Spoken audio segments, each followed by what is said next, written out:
네, 여러분 안녕하세요. 더오름 수학 원장 이승준 선생입니다. 자, 오랜만에 영상을 찍는데요. 저기 이, 집에 일이 있었습니다. 네, 그 설 연휴에 이제 아버지가 돌아가셔서 예, 이제 장례를 잘 치르고 그리고 이제 경황이 없어서 학원 일하고 수업하고 그러다 보니까 이제 영상을 이제 찍을 시간이 없어서 이제 예, 업로드를 잘 못했고요. 오늘 시간이 이제 조금 나서 이제 영상을 한번 찍어보려고 합니다. 제목은 이 화면에 보이는 거랑 마찬가지로 후회를 하시나요? 자녀에 대한 후회, 원망 모두 부모의 책임입니다. 라는 주제로 아주 간단히 짧게 이야기를 한번 해보려고 합니다. 이제 사실 저는요, 이제 영상에서도 여러 번 얘기했지만, 이 부모님의 책임은 아니라는 이제 주의였는데, 오늘은 조금 다른 입장을 가지고 한번 이야기를 해보려고 해요. 왜 그러냐 하면, 이제 저희 아버지가 이제 저는 기독교니까 천국에 가셨는데, 가시기 전에 이제 조금 아프셨어요. 그래서 이제 지병이 있으셨는데 당뇨 고혈압도 심하셨고 파킨슨 증후군 파킨슨병이 이제 많이 이제 진행이 된 상태셨습니다. 그래서 이제 선망도 있고 약간의 경도 치매도 있으신 상태였기 때문에 제가 위층에 살면서 이제 케어를 많이 했죠. 네. 씻기는 것도 제가 다 씻기고 이제 기저귀를 차고 계셔서 이제 대소변 실수하실 때가 있어서 실수하시면 제가 다 닦이고 네. 뭐 먹고 싶은 거 있으면 다 사다 드리고 병원 제가 다 데리고 갔고 예, 그렇게 했죠. 이제 저희 어머니도 이제 제가 한 거를 아니까 저한테 이제 승준아 너는 이제 후회가 없다. 너는 잘못한 거 없다. 너는 최선을 다했다. 이제 그렇게 이야기를 하세요.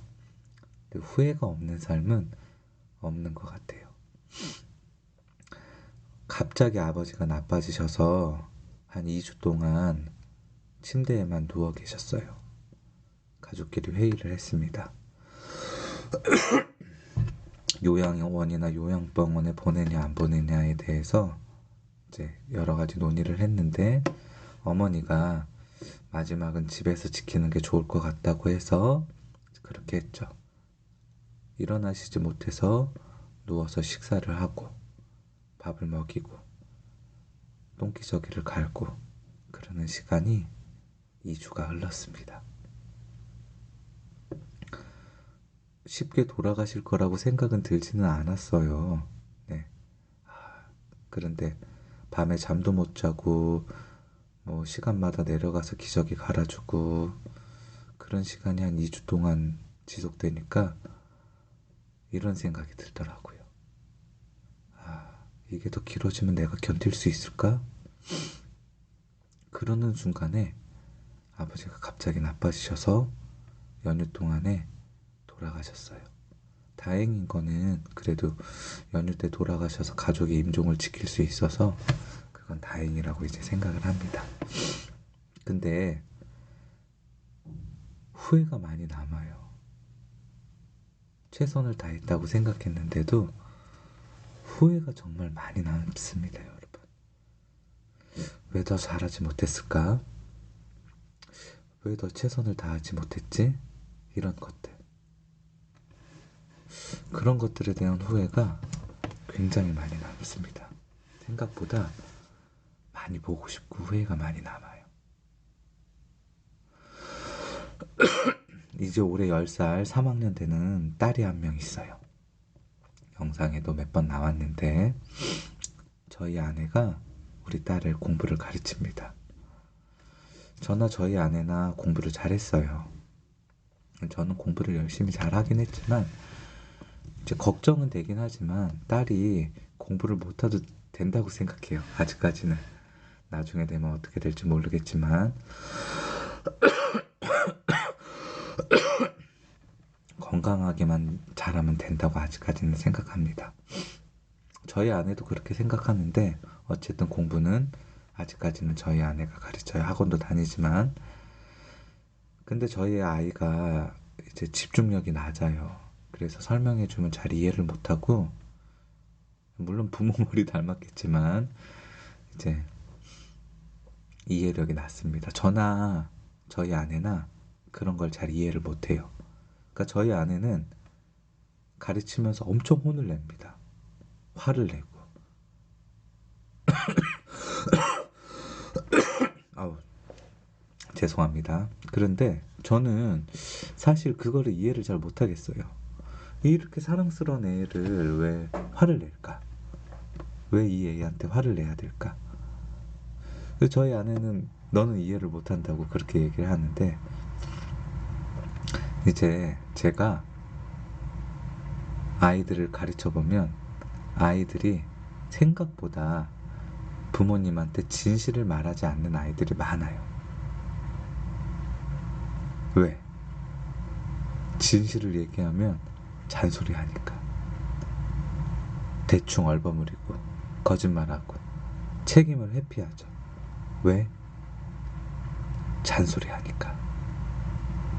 부모가 나를 이해하지 못한다고 생각합니다.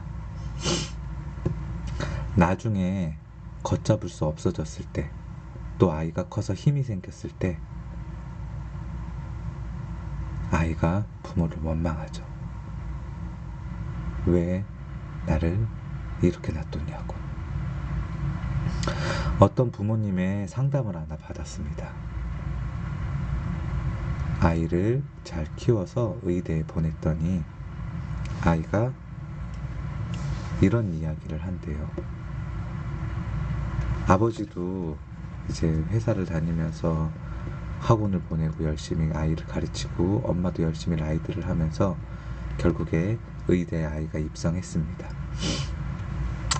의대에 가보니까 열심히 공부하고 평범한 집 가정도 많지만 부모님이 의사고 굉장히 잘 사는 아이들도 많아요. 의대에 가보면. 제 친구도 그런 얘기를 하더라고요. 제 친구도 의전원 나왔는데 그런 얘기를 굉장히 많이 했어요. 이 아이가 의대에 가서 그런 걸 느낀 거죠. 부모님을 원망하고 부모님을 우습게 생각하고. 그러면서 저한테 그런 이야기를 하시더라고요. 제가 아이를 잘못 키웠나요? 뭐 잘못 키웠을 수도 있고 원래 그런 아이가 있을 수도 있지만, 그런 이제 이런 상담을 해보면 부모님들 100이면 100, 공부만 신경 쓰지는 않았습니다, 그렇게 이야기를 해요. 근데 진짜 그랬나요? 저는 그게 정말 궁금해요. 대부분의 부모님, 90% 100 이상 부모님들은 아이가 공부 잘하면 웬만한 건 넘어갑니다. 아이가 의대를 가는 게 우리 부모님한테 무슨 의미가 있죠? 본전 찾아 먹으려고요? 그런 거 아니잖아요.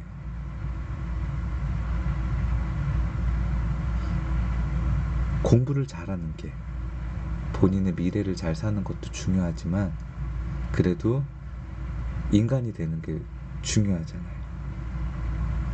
중학교, 고등학교 때 공부 잘해서 어깨 으쓱하며 다른 엄마들한테 이야기할 수 있지만 결국에 성인이 되면 떠나보내는 건 마찬가지입니다. 나중에는 왜 더 잘 안 해줬어요? 그렇게 이야기할 수 있어요. 결국엔 자녀가 부모님을 원망하고 후회하고, 또 우리 부모님들이 자녀에 대해서 후회하고 원망하는 거, 어느 정도 일정 부분은 우리 부모님들 책임이라고 저는 생각합니다. 아이 잘 키우는 거 정말 쉽지 않아요. 더 많이 공부하고 더 많이 신경 써야 된다고 저는 생각합니다. 후회를 하시나요? 의대 보낸 부모님. 차라리 아이와 더 많은 시간을 보낼 걸. 공부 잘했는데 싸가지 없는 아들, 딸. 아, 우리 애 공부보다 인성을 더 가르칠 걸. 후회하시나요? 지금도 늦지 않았어요. 후회와 원망은 하는 순간 다시 한번 되돌릴 수 있습니다. 저처럼 아버지가 돌아가시지 않았으면요. 부모님의 책임은 아니지만 우리가 보호자이기 때문에 부모님의 책임입니다.